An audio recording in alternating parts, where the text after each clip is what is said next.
Imagine for a moment that you are the king of a world superpower, sponsoring Islam as a religion across the globe. You come up with an idea to build 200 mosques for Muslims in an African country led by a Muslim president. Naturally, you would expect the president to be filled with gratitude, perhaps exclaiming, "Allahu Akbar!" But sometimes reality doesn't unfold the way we anticipate. If such an offer is rejected, it could not only be embarrassing, but deeply disappointing, especially given the long-standing notion that a beggar has no choice. However, in this modern world, that saying no longer rings true, as the beggar now has a choice.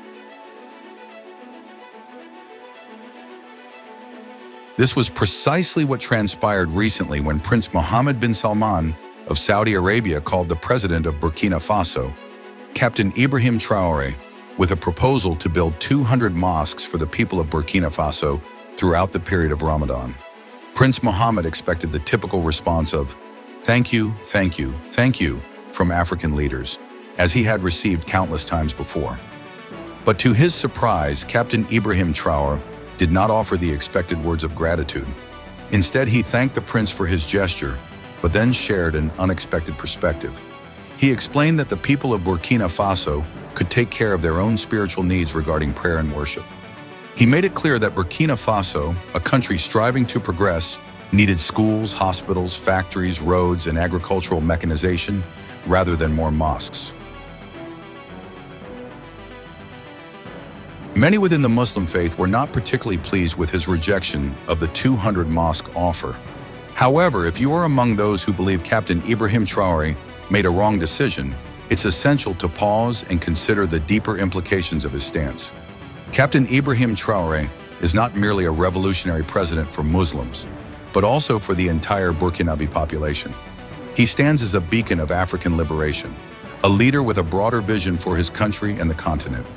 His rejection of the mosque proposal is a direct reflection of his desire to chart a new course for Burkina Faso, one that is free from foreign influence and interference.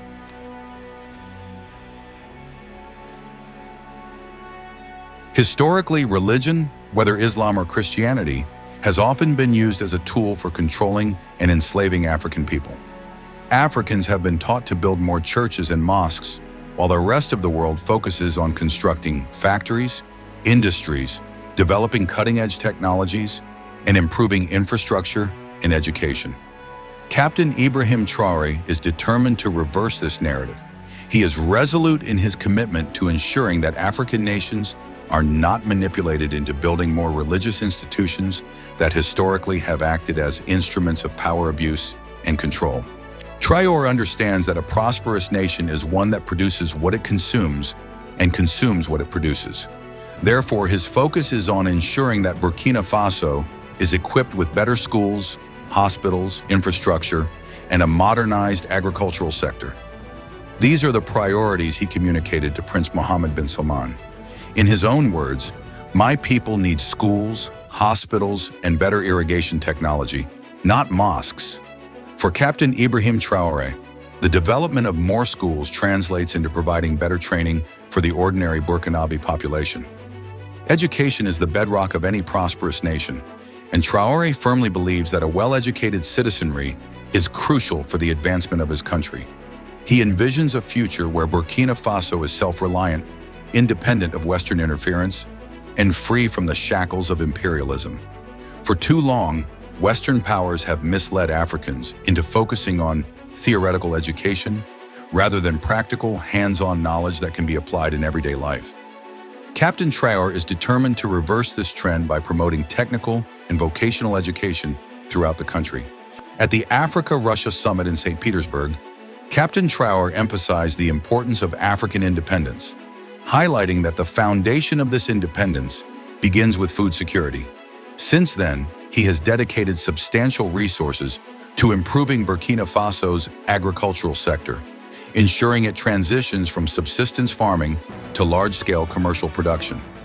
His government has procured tractors to promote mechanized agriculture and has attracted investors to invest in the irrigation sector, adopting Israeli-based irrigation technologies to transform Burkina Faso's arid lands into year-round farming fields.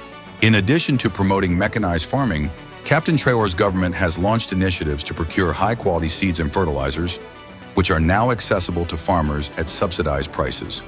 These efforts are part of a broader strategy to ensure that Burkina Faso achieves food security and becomes self-reliant. By increasing agricultural productivity, the country will be able to feed its people, reduce dependency on imports, and create employment opportunities in the rural economy. A key aspect of Captain Ibrahim Traore's vision is the transformation of Burkina Faso's economy. His government has prioritized industrial development, with a focus on sectors such as food processing, construction engineering, and the manufacturing of household materials. These efforts aim to create a diversified economy, moving away from over-reliance on agriculture and towards the creation of sustainable industries. Since assuming office, Captain Traore has overseen the establishment of gold processing factories, tomato puree factories, cement factories, and detergent factories. These industries have helped save the country significant amounts of money that were previously spent on imports, while simultaneously creating jobs for the Burkinabe youth.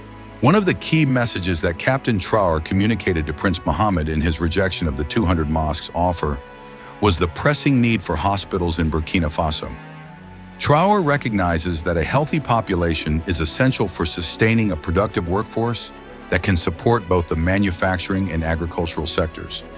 His government has therefore taken bold steps to ensure that the people of Burkina Faso have access to quality healthcare services. In line with this vision, the government has launched projects that range from mobile health clinics to military mobile hospitals. Additionally, construction of ultra-modern hospitals is underway, bringing healthcare closer to the population and ensuring that the health and well-being of Burkinabe citizens are safeguarded. These initiatives are aimed at addressing the country's pressing healthcare challenges and improving the quality of life for the people of Burkina Faso. So what do you think of Captain Ibrahim Traore's rejection of 200 mosques for the people of Burkina Faso?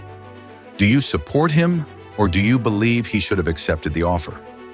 Here at Daily Post Africa, we believe Captain Traore is one of the most progressive, forward-thinking leaders that Africa has ever produced. His decisions are rooted in the best interests of not only Burkina Faso, but also the entire African continent. His leadership is a model for African nations to follow as they strive for independence, self-reliance, and sustainable development.